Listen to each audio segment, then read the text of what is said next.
Welcome to God's 5 Minutes with Pastor Ed Wilson. Reach him at GodsFiveMinutes@gmail.com. Now, here's Ed Wilson with God's 5 Minutes. Hello, friends. Numbers 4 sets forth the manner and tasks of preparing and maintaining the tabernacle for God's residence and man's worship. The 23rd verse reads, "From 30 years old and upward until 50 years old shalt thou number them, all that enter in to perform the service to do the work in the tabernacle of the congregation." The words "to perform the service" literally mean to war the warfare. The tasks given to these people were such homely things as carrying the materials of the tabernacle and the utensils used in the worship service.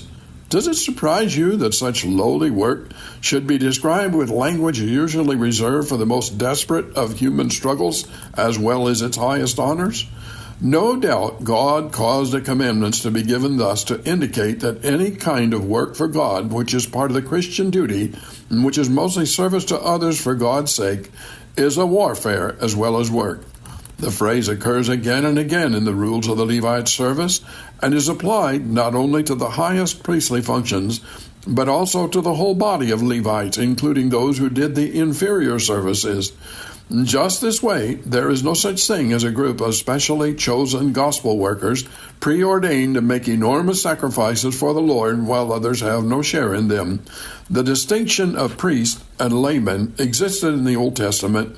It does not exist under the New Covenant, and there is no obligation upon any one Christian to devote himself for Christ's sake to Christ's service and man's help, which is Christ's service, that does not lie equally upon all Christian people. The function is the same for all, though the methods of carrying it out may be widely different. Within the limits of the priestly tribe, there may still be those whose office it is to carry the vessels, and those whose office it is to act more especially as ministering priests. But they are all of the tribe of Levi. We Christians are all bound to do this work of the tabernacle and war this warfare. The warfare foreshadowed here is not that of wrestling with oneself or the devil. It is a combat which every Christian has to wage who attacks the work of diminishing the world's miseries and sins, of trying to help people become better and happier because they are better. Now that's a fight. So much of society, of the world about us, is caught up in the dismal spiral of sin and suffering. Their dreadful blight have touched every home, every living person in every part of the world. The gospel is meant to be evangelical.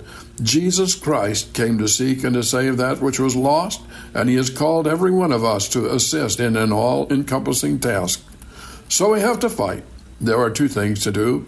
One is to do good ourselves, which will increase the sum of the world's happiness, and the other is to work for the destruction of evil, which will subtract some of the world's sorrows. Destroying evil by withstanding its influence in the public arena is always a conflict, for evil is supported by many vested interests. Remember those of Paul's day who hated to see a spirit cast from a young woman since it cost a revenue.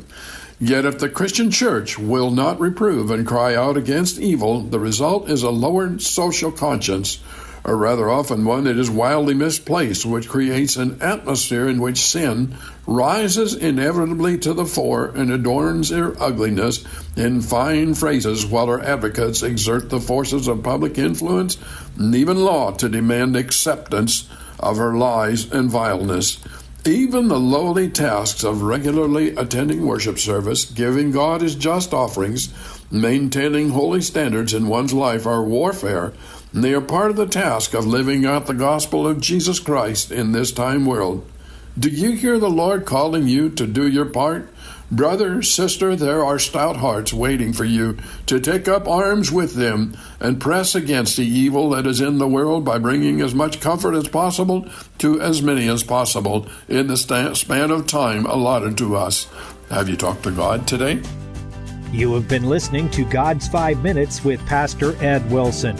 Reach him by email at GodsFiveMinutes@gmail.com. Tune in next time to hear more encouraging thoughts from God's Word on God's 5 Minutes with Pastor Ed Wilson.